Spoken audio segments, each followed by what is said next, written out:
Starting and running a business requires more than a good idea. It demands strong communication, effective leadership, and the ability to stay productive without burning out. Skills that are rarely taught, but absolutely essential. My guest today, Kim Miller-Hershon, has built her career helping leaders and organizations strengthen exactly those skills. Kim is an executive coach, leadership and productivity expert, and the founder of Kim Miller-Hershon Coaching and Consulting, where she works with executives and teams to improve communication, performance, and workplace culture. She also hosts her own podcast called Unconventional Wisdom About Conventional Wisdom, where she challenges standard leadership advice and explores what actually works in the real world, not just in theory. I'm happy to say I was a guest on her show not too long ago. In this episode, we'll talk about Kim's professional journey, how she built her coaching practice, and the lessons she's learned working with leaders who are navigating growth, pressure, and constant change. In the second segment of the conversation, we'll dig into practical insights around communication, productivity, and leadership, what entrepreneurs often get wrong, and what they can do differently to lead more effectively. If you're building a business, leading a team, or trying to balance performance with sustainability, this conversation is for you. My conversation with Kim Miller-Hershon begins right now. Stick around.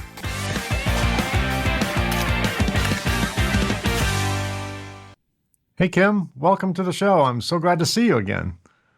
Thank you. I'm excited. Well, we are swapping roles here. I was on your show. You are a avid podcaster. You have your own show, Unconventional Wisdom About Conventional Wisdom, which I love the title. And now we're sticking you on another microphone. You're the answerer of the questions. So I'm looking forward to this conversation. So let's kind of start at the beginning. Let's go back into our Wayback Machine, time machine. Before coaching and consulting became your primary focus, what was your early career path, and what experiences most shaped how you think about leadership today?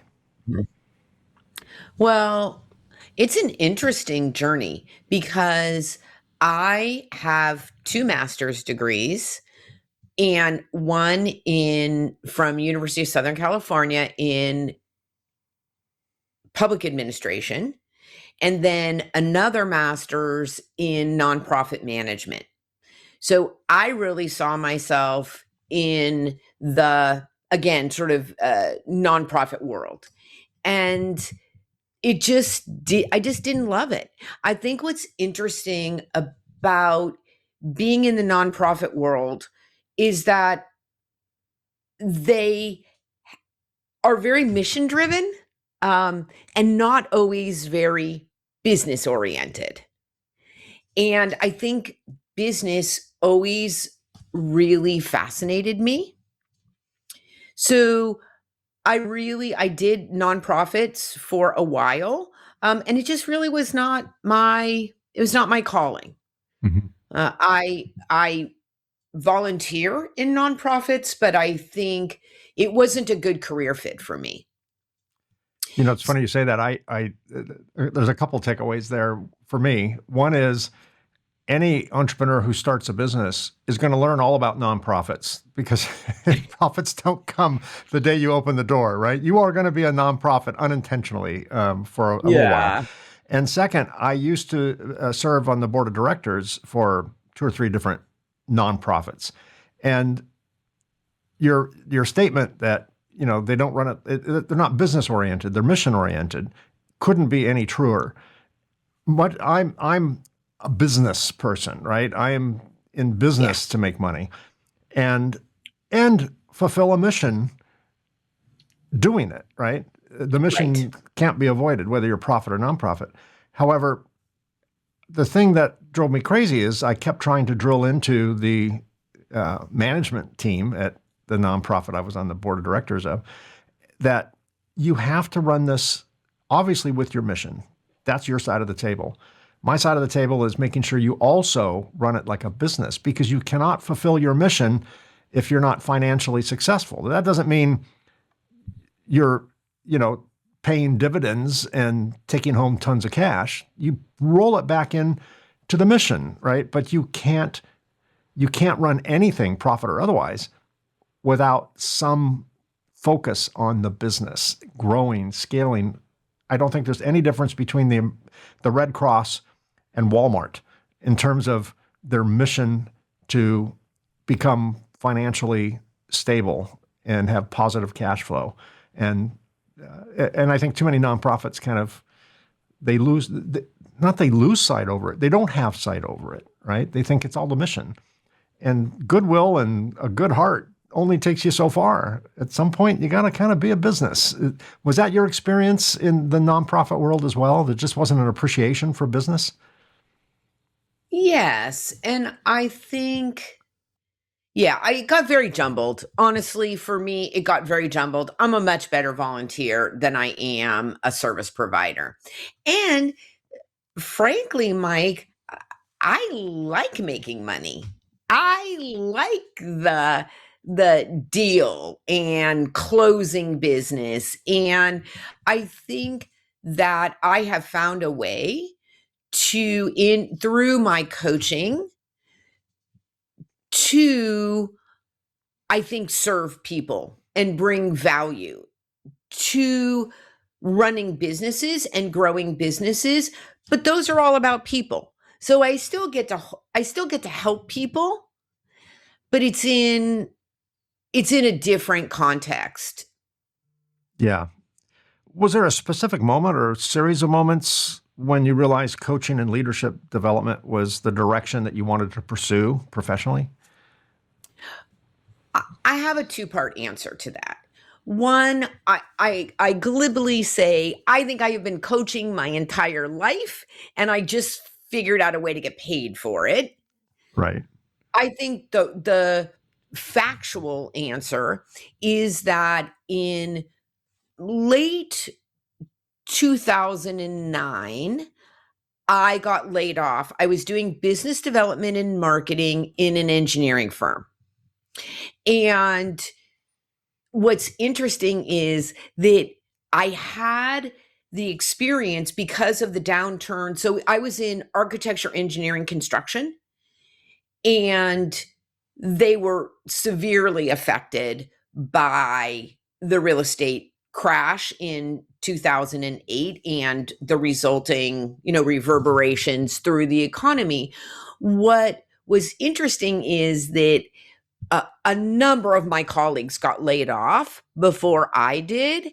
And I thought, last person standing, hooray for Kim, right? Like, I'm so lucky. Like you're the winning contestant on Survivor, right? There you go. And then I got laid off at really more towards the end.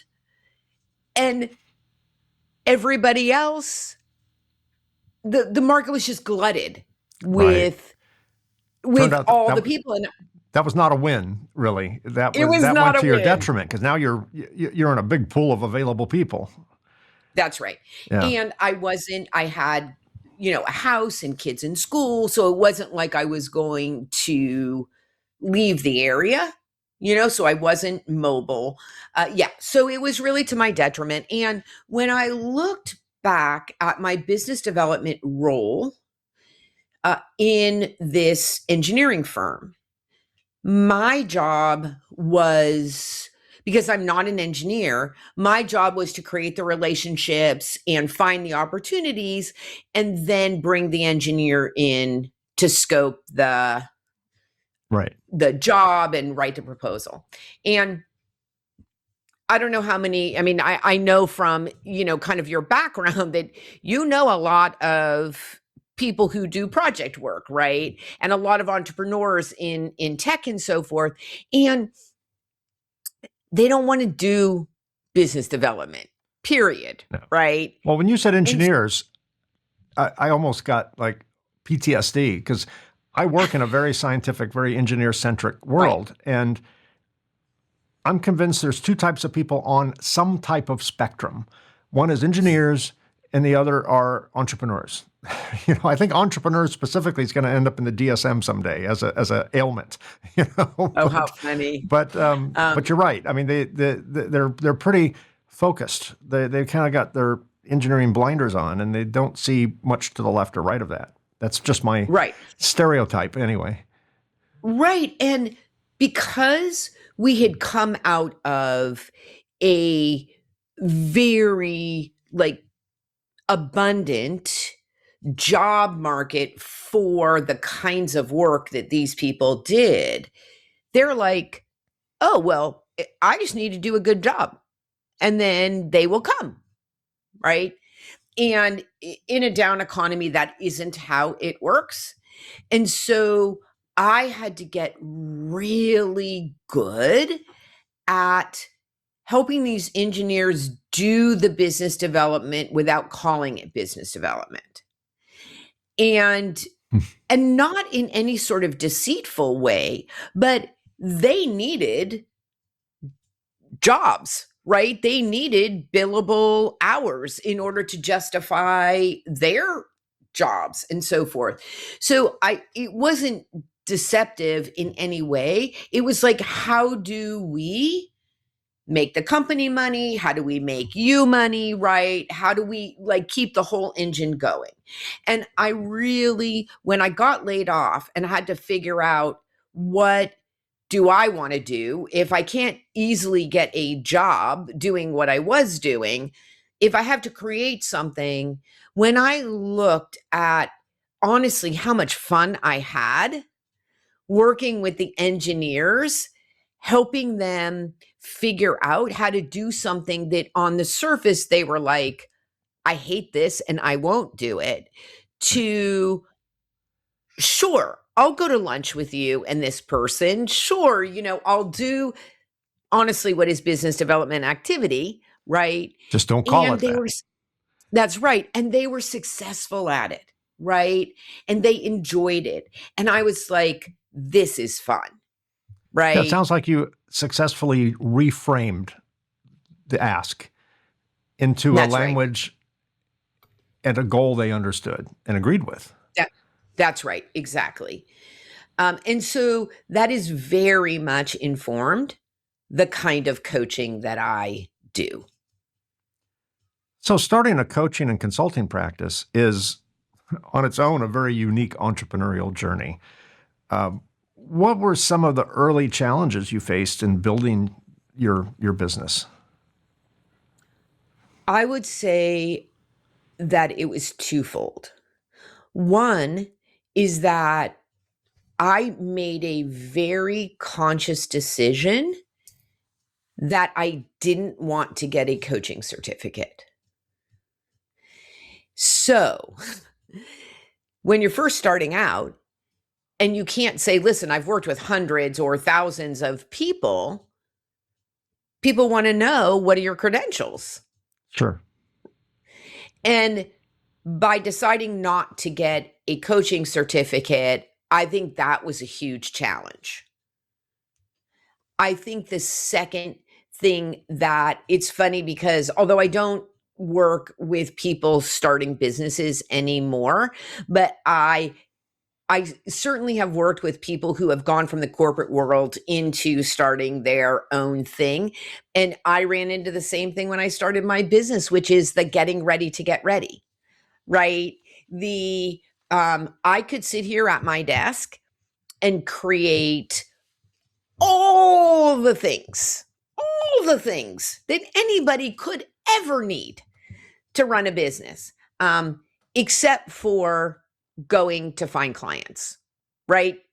And so I think that's the hardest part, right? Is to really put yourself out there to do the networking. I mean, some people are lucky enough that they come from a corporate environment where they're bringing some of the business with them, Right. right? That was not my experience. I literally started from the ground upwards. Yeah. No, as our generation would refer to it as no Rolodex filled with contacts that you could call on, no people that owed you Exactly. favors and all that. Right. Many entrepreneurs discover that expertise alone doesn't automatically translate into a successful business. You may be really good at something. It doesn't mean you have any business trying to do that yourself. What Sure. lessons did you learn early on about selling, positioning, building credibility? I mean, you started, as you said, from ground zero, right? You started at sea level. How'd you build that up?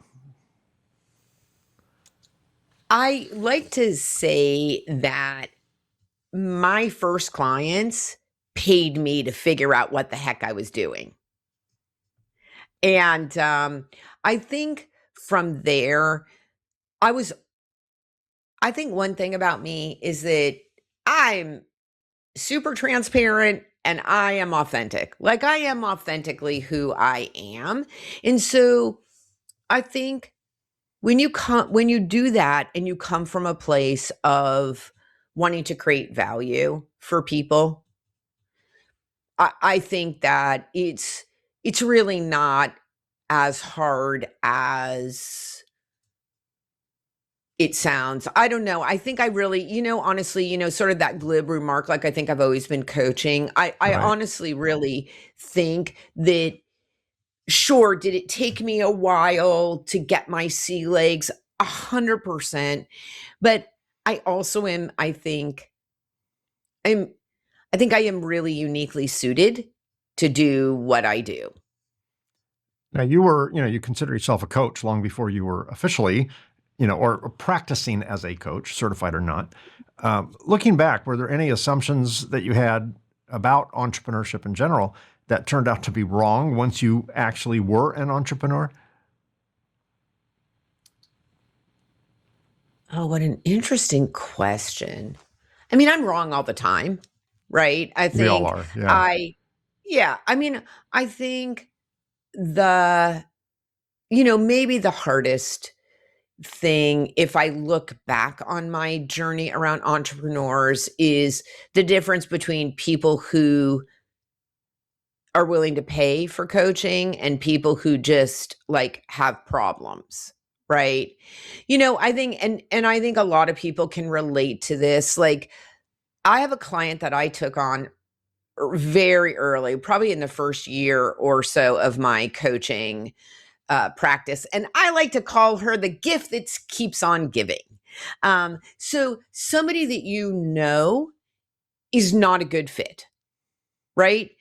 I agree. Somebody's got to pay the bills, right? And she was willing to pay, right? So I took her on as a client, anyways. And she was somebody who was in a networking group, and everybody just kept coming up to me and saying, Kim, she like needs so much help, right? And Mike, to say that it was a disaster is the understatement of the century, right? Right. And so I think taking on the wrong client because they're willing to pay is something honestly I've never done it again.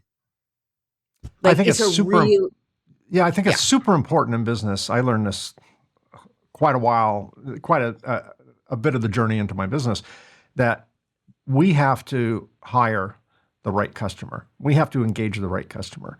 Customers with cash are not necessarily the right customer for you. Now, when you're first starting a business and you're bootstrapping, of course, pay the bills, right? You gotta last long enough to learn to do right. it right. But I do think that whatever effort you employ to do marketing and customer acquisition needs to be such that you're attracting the type of customer that you will love to have. And That's right. friends and family, we love them in a different way. But I won't go on vacation with half my friends because they're terrible vacation people, right? They're terrible vacation people. But I certainly wouldn't want to get into business with the majority of my friends. I love them to pieces, but part of it is I love them so much. I don't want to lose that, Mhm. because they don't like my advice Mhm. or whatever, or, Right. you know, somehow the business side went south and it took everything down with it. But you're right. I think friends and people too well. Sometimes you got a little emperor's new clothes situation going on. Sometimes they're more embarrassed to tell you stuff than they would tell a stranger, and Yeah. and you're not getting like the real picture. I don't know. That's Yeah. just been my experience. Yeah. I don't know. You know what? It is. I don't know if it's just like, if it's just who I am and or the fact that I'm a coach, or maybe I'm a coach because I am who I am. People typically feel very comfortable telling me their stuff, right? And I mean, I'm a good guardian of those things, right? So that isn't, but I think just sort of more generally for the, audience, it is really important to take on the right client and the right work, right? So don't don't spread your wings too wide, right? Yeah. It's like, oh yeah, oh yeah, no, I can do that too, right? And I can do that too, and it's that scope creep. Mhm. Um, just not a good plan. Jim Collins, in his book Good to Great, um, talks about only do things that you honestly believe are best in class. You are the best at. Don't do things that you can do just because you can. If it's not best in class, just drop it. And we did that at our company. We just kind of came to the conclusion that any sale is a good sale. Any sale can be profitable, which is not always true. But assuming it is true, it spread us thin. And we were selling things that our competitors also sold just because we didn't want to give them a one up, right? So we just built stuff we really didn't know well, weren't incredibly good at it, weren't known for it. And it Mhm. just distracted from all of our effort at what we were the best in the world at. And Right. so I learned the hard way that, well, first of all, business is full of counterintuitive statements, right? Which is crazy, but less is more. In many cases, less is Yeah. more. And that was one of the counterintuitive things that I learned. So we spent a good several months purging our own product line. And they were all on paper successful. We made money on all of them, but it wasn't in our wheelhouse. And it distracted from what was in our wheelhouse. And then we kind of Right. lowered the overall effectiveness of all of our products because Right. we were just spending so much time trying to make a widget that everyone else sells that we kind of took our eye off the prize, that was Right. uniquely us. So I totally can relate to that. You now work with leaders at various stages of their careers. I know you typically don't work with startups at the moment or anymore, perhaps. Right. How has your own journey influenced the way you show up for clients today? How much, you mentioned you started from ground zero, which technically is correct, but you brought a lot to the table. Your expertise was not ground zero when you started this, right? So Mhm. how much of your nonprofit stuff, you're working with engineering firms and things like that, how much of that showed up for your clients? Either positive or negative, things you learned we will never Right. do, and things that you want to embrace. Right. I Okay, I have a confession to make.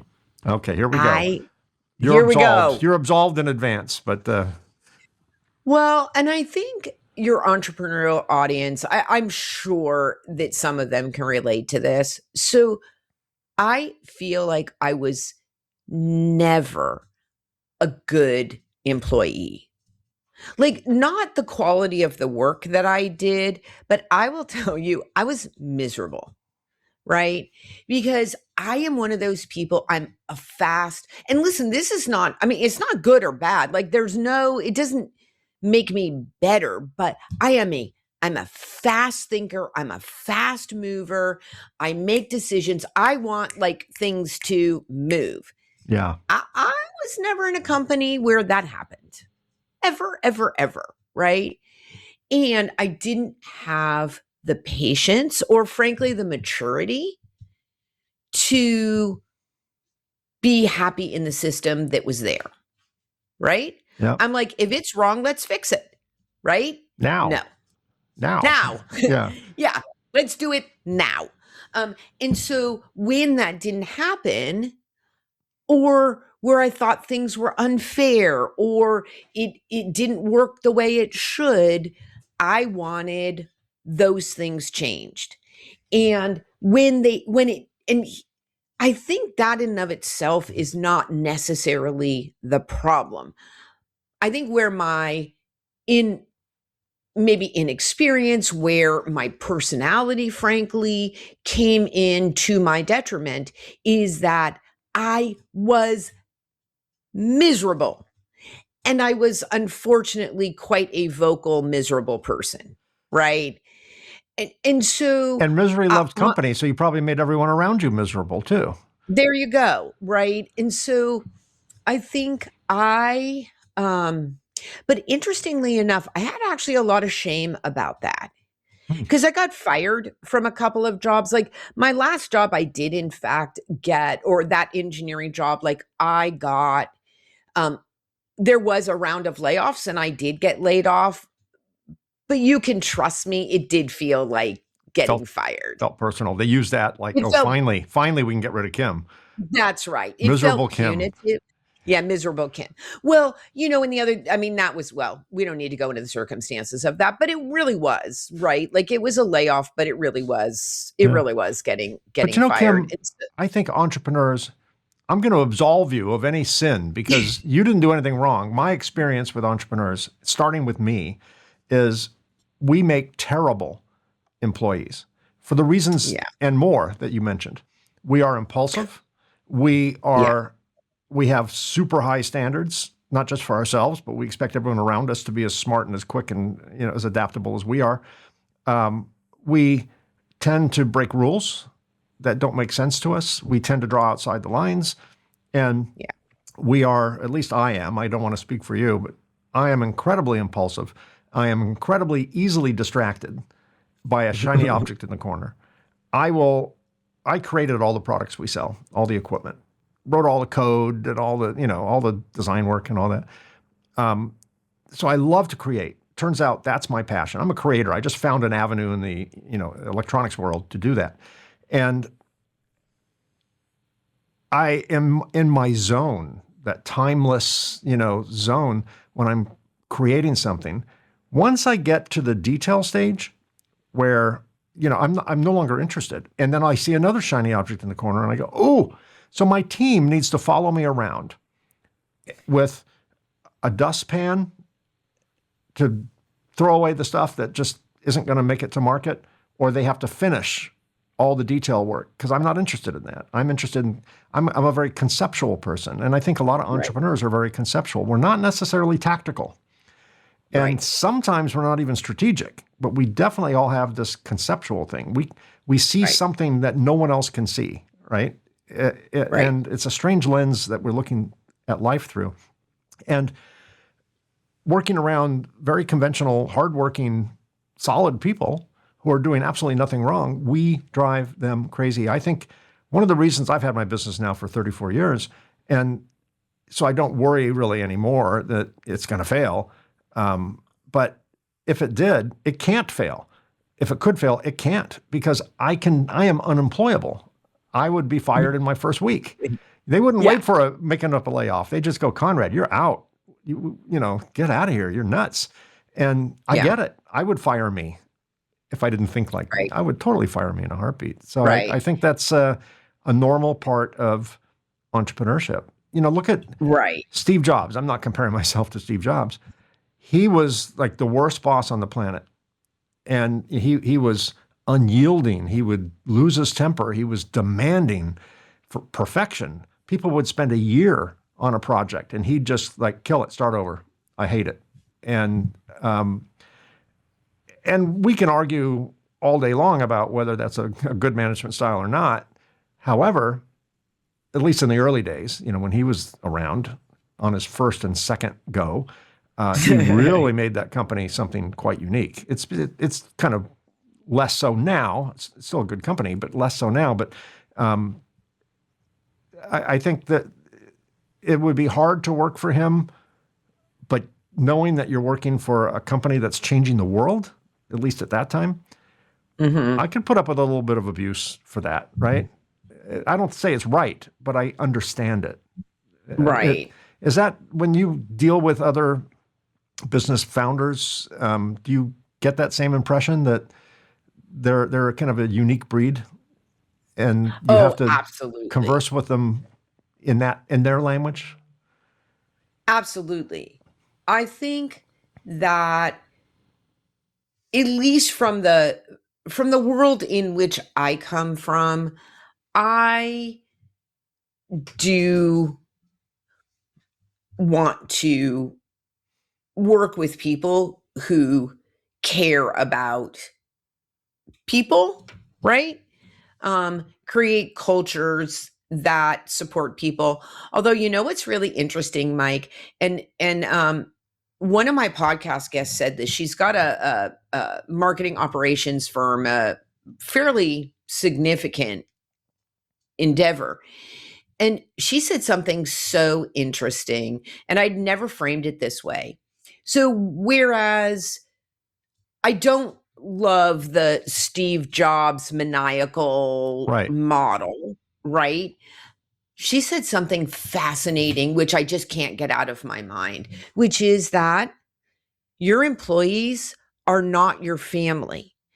Your workplace, we don't treat our employees like family. And and the distinction was fascinating because her point of view was when we view our employees like family, then we ask them to do extra things and we don't necessarily pay them, Yeah. right? Sure. We expect them, right, to step up in ways out of obligation. Yeah. Um, that really crosses a line, right? And so I think this idea of we treat our people well and then they go home to their families, Yes. Yeah, I think you're right. I think right? also the way we communicate with them is like we communicate with family. You know, That's right. my wife and I have been married for 44 years. Our communication can sometimes be very raw. It'd be like, get off your ass, Mike. Come on. I need you to do this. I would never talk to an employee that way and expect them to show Right. up the next day. So you're right. I think Right. the threshold for acceptability and professionalism is much lower if you're working with family or if you treat your employees like family. Right. I mean, listen, I know somebody whose company just got bought. It's a small company, got bought by a bigger company that's in an acquisition sort of era, right? They're buying up a lot of small companies instead of growing organically. Here, though, is really interesting, and it goes into this idea around culture. So, what's very interesting is that on the one hand, you can say that the founders of the person works for that company, the founders um, were looking out for the team because the entire team got acquired, right? So nobody lost their job Right. in this acquisition. On the one hand. On the other hand, it's a huge culture clash, right? In a very sort of shocking, um, very, I would say probably not very positive way. And this person was told that the founders went with this deal because it's where they got the most money and they're out. And they did not consider the culture or the well-being of their employees in this new company. It was not a consideration for them. The Hmm. only consideration was where they could get the most money from this deal. Right. And that's really sad to me, right? Like that's not honestly something that I want to be a part of. I Sure. mean, right, Mike, here's the thing. Listen, you to get really back to your question, my job is not to change anybody, right? Like you come to coaching and you want an outcome, right? Like you want something different than you currently have. My job is to be the conduit and to be the support to help you get what it is that you want. My job is not to change you, right? That's not anybody else's job. Like that's your responsibility. And so, to sort of circle back to something we talked about earlier, like honestly, I am just at a point where I don't actually really want to work with companies where people are awful to each other. Right. It's too toxic. Yeah, I get it. It's just too toxic. And the other thing is, let's just be practical. First of all, I don't want to be a part of it because it doesn't align with my values. Let's just be also real about this for a second because your listeners are, entrepreneurs. Here's the reality. Like you think you live in a bubble. They're toxic and awful to everybody, and you think that's not going to touch you, right? Yeah. You think that someday they're not going to be awful to you, right? Right. That's fantasy land. Well, the saying goes, how does it go? I'll just use pit bulls as an example. The problems with pit bulls is eventually they turn on you. There are certain things that we view as strong and positive attributes. Someone's really tough, but at some point they're going to turn the turret toward you, right? It's not good. You work extensively on communication. What, just looking at like a new client without naming any particular client, what is the kind of a common denominator in terms of communication skills or lack thereof that they get wrong when it comes to communicating with their team? Is there like a common, okay, problem number 5, this is what you do, do you see a common denominator of things they're doing wrong as far as communications is concerned? I do, interestingly enough. I would say number one thing that people do is, and again, I want to say this with like all the love and care because, like, of course they do this. You come from your own point of view. You give directions, give performance evaluation, motivate all from what works for you. And that is one of the biggest mistakes that you can make. And interestingly enough, even I find it when people reward their employees. As a matter of fact, it came up this week where a client, they rewarded someone on the team with a very public award, like gave this person an award at the all hands meeting. She would rather have gone to the dentist and had a filling filled with no Novocaine than to be recognized in public like that, right? It was the most painful. It was a reward, but it wasn't rewarding for her. Not for her, right? Like she appreciated the recognition of her good work. And had it been done one-to-one in private, she would have, or somebody, honestly, better send her an email and tell her that she got the award and she would have just been overflowing with joy. Sure. And that's the biggest mistake that people, like if I had to pick one thing across the board that I think every single client makes in terms of communication is that you communicate in your own style and you don't take the other person into consideration. I was just talking this morning. I was interviewing another guest, and we got on the subject of being busy. In the early days of my entrepreneurship, money was tight. I bootstrapped the company. We started from zero, and so I was always keenly interested in how we're going to cover payroll next week. And I took comfort in being incredibly busy. If I was Right. busy, I confuse that with productive. And That's right. I just I just felt like a strange, like, well, things are going well because I'm busy. And it was not going well. And I was busy. Productivity is often misunderstood that way. Yeah. Mhm. So how do you define productivity, especially for business owners and leaders under constant pressure? That, how do you like grab them by the shoulders and shake them and go, this is not productivity, dude. Right. How Yeah. do you do that? I have that conversation daily, let me tell you, Mike. Okay. So, oh wow, oh my God, we could do the whole show just on that. Just on I, that. All I right. I'll have to just have you on that, back. yeah. Yeah, I'll have to have you back and we can do a productivity series. Yeah.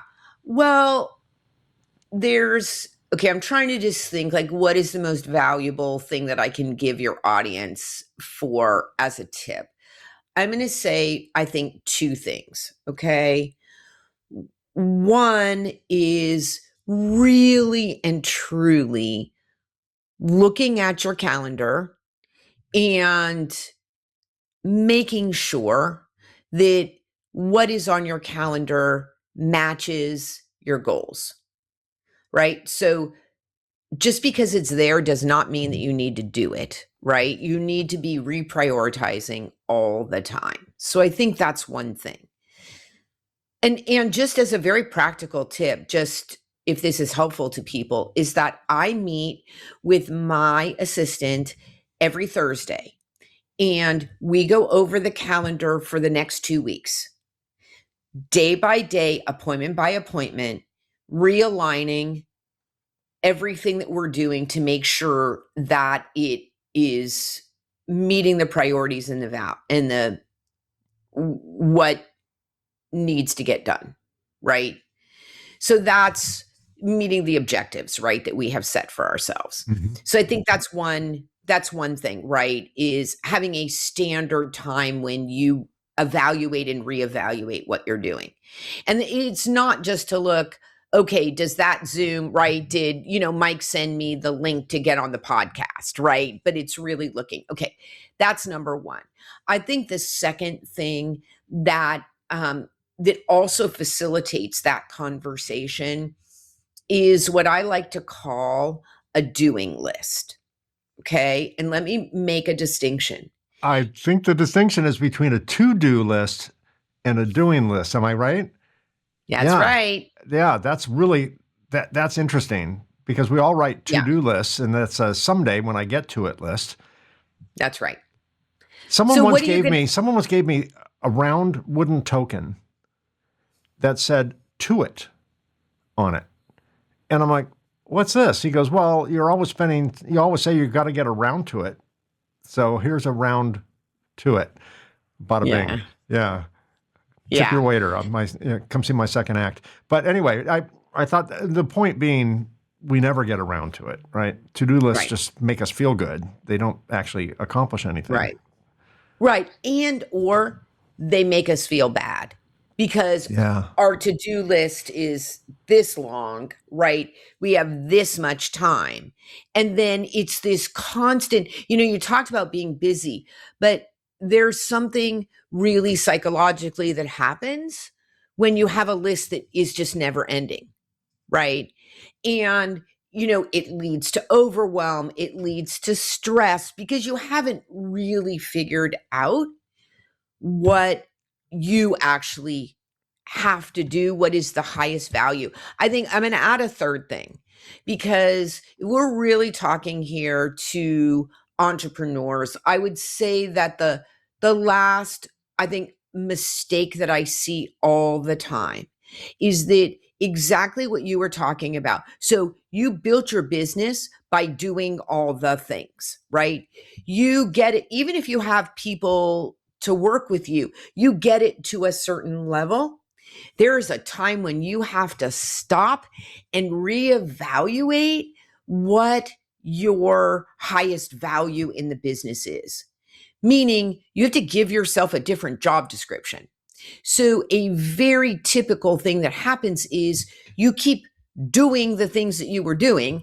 And now you're trying to do the things that are going to get the business to the next level. And there has to be an inflection point where you stop. Yeah. And sometimes it's not just giving up the things that you don't like to do. Sometimes it's actually giving up the things that you like to do because they no longer serve the bigger organization, right?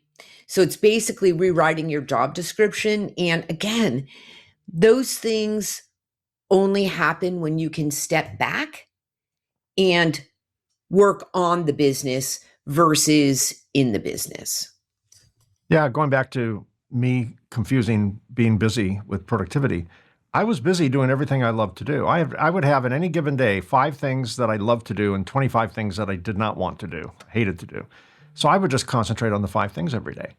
And then the next day, I start with 5 new things I love to do, and now I have 50 things I don't like to do. So Right. I checked things off my list, but they were all the things I love to do. Right. And that's not really productivity. Right. It would be if you love to do everything, I suppose. But so you host a podcast. I love the name of your podcast, Unconventional Wisdom About Conventional Wisdom. What are some of the examples of common leadership advice that sound good but doesn't actually work in practice? What have you heard from talking to all these guests that you've talked to? The first thing that comes to mind is, as the leader, I need to be the first one in the door and the last one out the door. Right. I have to work harder than everybody else. And it's just a huge mistake, because also, whether you want to be a role model in your business or not, you are, right? And so I think it's the incongruency between what you say and what you do. You know, if I had to sort of make it broader, right? Mm-hmm. It's, you can say one thing, but people are going to watch what you do and how you act. They know. They know. Exactly. So if you're holding the fort down all the time, but you're telling your employees that they should use their vacation, right? Or, this is my favorite thing, because like, as boomers and Gen X, we don't use our vacation, right? Right. But millennials and Gen Zs, they go on vacation, right? And then they get criticized for doing it, right? Something that belongs to them, something we gave them. Something that belongs to them. Right. That's right. And by the way, which is totally off subject, but I'm just going to say it, is that like the unlimited, that when the tech, all the startups came unlimited in, PTO. Yeah. Unlimited PTO, freaking smartest thing in the whole world. Why is it so smart? Because unlimited PTO, when somebody leaves, you don't have to pay on it. Vacation, unused vacation, you got to pay. Yes, right? Absolutely. That's a loophole that someone clever thought of. The other thing also is smart about unlimited PTO is, most companies set up, you get, say, 2 weeks vacation a year, and it can only roll over so far, and then it stops rolling over. So what happens is people don't need a vacation, they don't want a vacation, but it's use it or lose it. So they take it, right?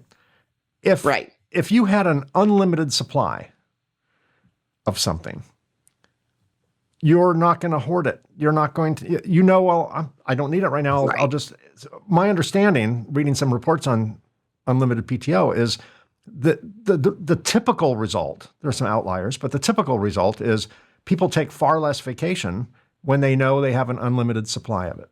Right. When COVID happened and there was a toilet paper shortage, it was a totally man-made shortage. It's not like all the people at the toilet paper factory were sick and didn't make it. They made the same amount of toilet paper they made the years before and the years since. Right. Except there was a rush on it. And when there was a rush on it, I was part of the problem. If I saw a package of toilet paper at Costco and we had 17 of them in the garage, I would buy one, because of this Right. shortage mentality, right?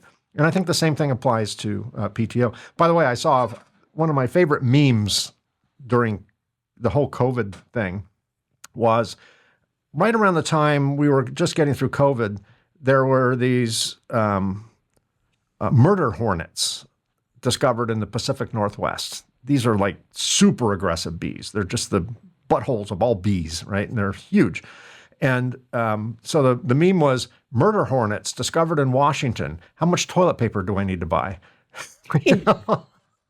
It's, it's, I just thought that was funny. That hit my sense of humor.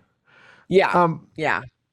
For listeners who are building businesses or leading teams right now, what's one practical change they could make immediately to improve how they lead and communicate? One. Okay. If you really are going to hold me to one, I'm going to say the best thing that you can do is learn how to delegate better.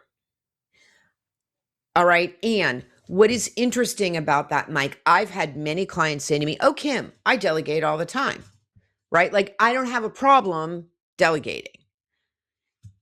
Kim Miller-Hershon quote, "Just because you delegate a lot does not mean you do it well." Okay. Yeah. So I'm going to give you I'm going to give your listeners a very practical tip around this. Okay. Because this is a trap that I see leaders get in all the time. All right. What happens is you say, "Okay, Mike, I need you to do this project," right? Like you've designed something, I've designed something, now I need you to do your part. And I say, "Clear?" And you say, "Yes." Right? And then the deadline comes and you have not delivered what I wanted or needed. And my response is, "Mike, you are underperforming. Mike, you messed up," right? I'm going to tell you that, I don't know, I'm going to make up a statistic. 80 to 85% of the time, it's the person who delegатed's fault. Okay. So here's a very practical tip. There's lots of pieces to delegation, but I think this is a real valuable piece that people can take from this podcast and implement, which is the next time you give somebody something to do, what I would like for you to say is, "So just so that we're on the same page, just so that we're both clear about what's happening, can you let me know what your part, like what you're going to do, or what you understood, like me, like what this project is?" And then have them repeat it back to you. Yeah. Because honestly, it's a huge trap. Like, "Do you understand me?" "Yes, I understand you." Yeah. What does that mean? Do we have agreement here? No, we 100% don't, right? Or even better, you say it and nobody objects. So you just assume that they agree. Right. The absence of an objection is an agreement, which is That's right. not accurate, but yeah. Yeah, exactly. And I think it's something, listen, even very experienced leaders fall into that trap. And again, I want your listeners to hear this very clearly. Like, tone is incredibly important around this. That preface of, just to make sure we're on the same page, right? Like, to make sure that you're successful, can you repeat this back to me? Like, because leaving that off and saying, "Okay, Mike, repeat back to me what I said." What part of this do you not understand? Right, exactly, right. Yeah. So tone is everything when you are doing this, but until you have either written and or verbal agreement about what outcomes, what responsibilities, what accountability looks like, you really don't have an agreement. And I'm just going to tell you, You've just, if it works for you, you've just gotten lucky. Right. Yeah. We're about out of time, so I'm going to ask you one last question. How did you define success when you first started your company, and how do you define it today? Listen, oh my God, Mike, like really, if I like got anybody to pay me, right? Like, Survival, maybe, right? that's right. When you're starting just like when you're starting from nothing, you're like, if I can just like get through if I can just cover my expenses, right? Like if I think the bar, was very low. I think like now your question is quite timely because I kid you not, I signed a book deal today. Like today. Congratulations. Yeah, Congratulations. I know. Oh my God. So I think it's changed a lot, right?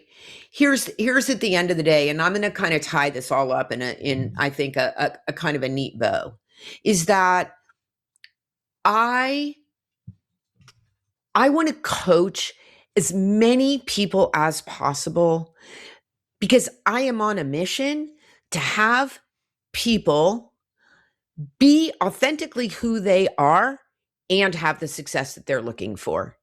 And I think that first piece is the piece that has been missing, right? It's you want to be a successful entrepreneur in electronics. Let's look at who's been successful, and then you should do that. And the only thing left out of that equation is you. Yeah. Right? And so I'm really interested in how do you get to be you with all right, the good, the bad, the ugly, and like just have whatever it is that you want to have. So I'm on a mission, right? With the podcast, with the coaching, with the book. And so it feels really big, right? To not just give people permission and like not authority, but just to be like, to just without apology, you get to be who you are and you get to have the success that you want. And guess what? There's actually a path for that. You don't have to do it alone, and you don't have to do it like anybody else did it. Is the book, at least working title, going to be very similar, if not identical, to the name of your podcast? Is that kind of the theme? It is in theme. It is. Mm-hmm. Which well, I don't know, it's probably way too revealing, but the book came before the podcast. So then my team and I were like, well, we should name the podcast the same thing for like Gotcha. brand Yeah. identity. Right. And then the publisher is like, that's confusing. We hate that. So well, that's what publishers do. Right. That's right. They argue with the authors all the time. There you go. Par for the course. So but congratulations on that. That's a big deal. you. So Yeah. I follow you online. So when the book is finally published and hits some shelves, I'll see that and definitely get a copy of it. And I will send it to you to have you sign it, and that way I can say, I knew you when. She was a guest on my show. For my audience that's watching this on YouTube, if you just look down here where it says see more, there'll be a link to Kim's website there and as well as a link to her podcast, which I would highly recommend. If you're listening to this on your favorite podcast app, on the podcast app, look at the show notes and all that information will be there as well. And I would suggest if any of this conversation with Kim resonated with you, put that on your doing list, not your to-do list, to visit her website. Kim, thank you so much. I enjoyed our conversation when I was on the other side of the table, and I enjoyed this even more. So thank you so much for spending so much time with me and providing great insight and expertise and about your journey and your business. I really appreciate it. I know my audience does too. Thank you. Before I wrap up, here are some final thoughts. Leadership and entrepreneurship are rarely about having the right answers. More often, they're about asking better questions, communicating more clearly, and being intentional with how we spend our time and energy. What stood out in my conversation with Kim is how practical her approach is. There's no shortcut thinking here. It's a clear focus on behaviors, communication, and choices that actually shape results. Whether you're leading a company, a team, or simply yourself, the fundamentals still matter. Entrepreneurs often feel pressure to move faster, do more, and carry everything themselves. Kim's perspective is a reminder that effectiveness doesn't come from constant motion. It comes from clarity, focus, and the ability to lead people well. If this episode resonated with you, I encourage you to reflect on one small change you can make, one conversation you can improve, one boundary you can set, or one habit you can refine. Those incremental shifts are often what create the biggest long-term impact. Now, that's a wrap. Thanks for being part of our Reluctant Entrepreneur family. We've been busy recording future episodes with fascinating guests, so be sure to subscribe to get notified when new episodes drop. And one personal favor, if you're watching this on YouTube, consider giving us a like and subscribe. Those two simple clicks really help us expand our reach. If you're an entrepreneur or know someone who would make a great guest, I'd love to hear from you. Visit reluctantentrepreneur.podcast.com to apply or recommend a guest. You can also reach me directly at mike@reluctantentrepreneur.podcast.com. And of course, a shameless plug if you're interested in my book, The Reluctant Entrepreneur, Anatomy of a Business Startup from Uncertainty to Unstoppable. It's available in paperback and Kindle on Amazon and as an audiobook on both Audible and Amazon. All right, that's it for me. I'm out. Thanks again for listening or watching. Until next time, be unstoppable. I'll see you again soon.